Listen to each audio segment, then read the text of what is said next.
Monsieur le représentant du directeur général des impôts et domaines, Madame la représentante de la Gambia Revenue Authority, Madame la présidente de Suite Sénégal, Mesdames, Messieurs les acteurs du secteur privé, distingués membres de la société civile, Messieurs le secrétaire général et les membres du Conseil de l'Ordre, Monsieur le président de la section fiscale de l'ONES, chers consoeurs et chers confrères, distingués invités, chacun en vos rangs, grades et qualités. C'est avec un immense honneur et une grande fierté que je m'adresse à vous ce jour, dans le cadre de la 3e édition de nos rencontres fiscales Taxe Blanche, un rendez-vous qui est devenu incontournable pour débattre des grands enjeux de la fiscalité au Sénégal.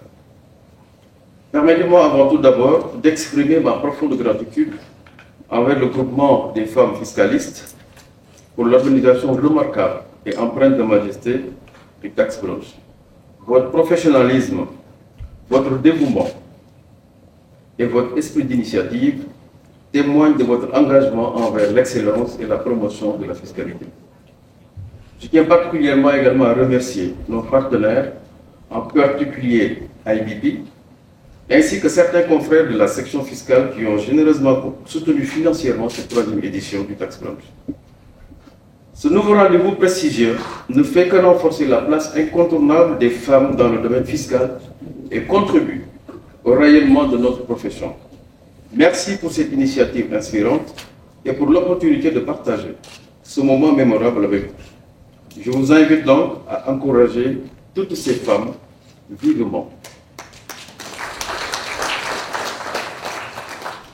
Pour cette 3e édition, nous abordons un thème d'une importance capitale: l'équité fiscale et l'intégration du genre dans nos politiques fiscales.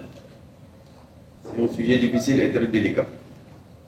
Hier déjà, M. le Premier ministre abordait la question dans sa déclaration de politique générale sur le thème de l'équité sociale en précisant le renforcement des droits et de la protection des femmes contre toutes les inégalités de genre, contre toute forme de violence et pour leur autonomisation économique.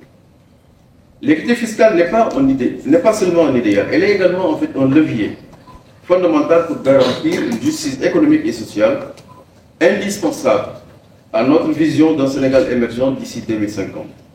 Notre système fiscal doit refléter les valeurs de justice, de solidarité et d'inclusivité, en particulier envers les populations vulnérables. Historiquement, des progrès notables ont été réalisés. Les réformes fiscales, telles que l'égalité du traitement fiscal entre époux, consacrée par la loi 2008-01 du 8 janvier 2008, procèdent à la suppression des règles qui, opérant des distinctions exclusivement fondées sur la qualité de mari ou d'épouse, se sont avérées discriminatoires. Mieux, l'introduction de la réduction pour charge de famille dans le Code général des impôts 2012 témoigne de notre volonté collective d'instaurer un système fiscal plus juste. Cependant, ces avancées restent insuffisantes face aux inégalités persistantes qui affectent particulièrement les femmes. Les femmes, qui constituent une part essentielle de nos forces économiques et sociales, continuent de subir des injustices structurelles dans nos politiques fiscales. En tant qu'actrices de l'économie formelle et informelle, elles supportent une charge fiscale disproportionnée, souvent aggravée par des mécanismes qui ignorent leurs réalités socio-économiques. C'est pourquoi, en tant qu'Ordre national des experts du Sénégal, nous nous engageons à œuvrer pour une fiscalité qui prenne compte les spécificités de genre, le genre étant entendu comme homme-femme. Et comme disait l'autre, en tout ce qui ne tient pas au sexe, la femme est homme. Et en tout ce qui ne tient pas au sexe, l'homme et la femme ont des rapports et des différences. La Society of Women in Taxation, suite branche féminine de l'ONES et branche locale de Suite Afrique de l'Ouest, est en première ligne pour porter ce plaidoyer. Elle s'emploie à promouvoir le leadership féminin dans la fiscalité et à formuler des propositions adaptées pour une meilleure prise en compte du genre dans l'élaboration de nos politiques fiscales.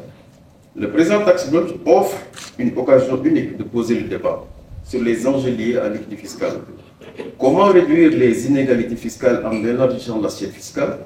Comment adapter notre système fiscal à nos réalités culturelles, religieuses, socio-économiques? Comment concevoir une fiscalité qui renforce l'autonomie des femmes tout en favorisant leur bien-être et leur santé. L'objectif donc de nos échanges est clair, dégager des solutions pratiques et consensuelles qui puissent influencer positivement la prochaine grande réforme fiscale de 2025. Nous aspirons à mobiliser efficacement nos ressources tout en garantissant une redistribution favorable aux femmes démunies, dont une majorité, aux populations démunies dont une majorité est composée de femmes. L'équité fiscale intégrant les problématiques de genre est bien plus qu'un impératif moral. C'est une stratégie gagnante pour le développement. Elle permettra de stimuler l'inclusion économique, de soutenir l'autonomie financière des femmes et d'accélérer notre marche vers l'émergence. Je voudrais, à cet égard, inviter toutes les parties prenantes, administration, secteur privé, société civile et experts, à jouer un rôle actif dans ce processus. Ensemble, nous devons pouvoir promouvoir une fiscalité juste, incitative et adaptée aux défis actuels. Pour terminer, je tiens à remercier chaleureusement tous les participants pour leur engagement en faveur de cette cause noble. Je suis convaincu qu'à l'issue de ce taxe blanche, nous parviendrons à des recommandations solides et novatrices pour orienter nos politiques fiscales vers beaucoup plus d'équité et d'efficacité. Mesdames, Messieurs, bâtissons ensemble un Sénégal où la fiscalité devient un véritable outil de progrès social, d'autonomisation des femmes et de justice pour tous. Je vous remercie de votre bien aimable attention.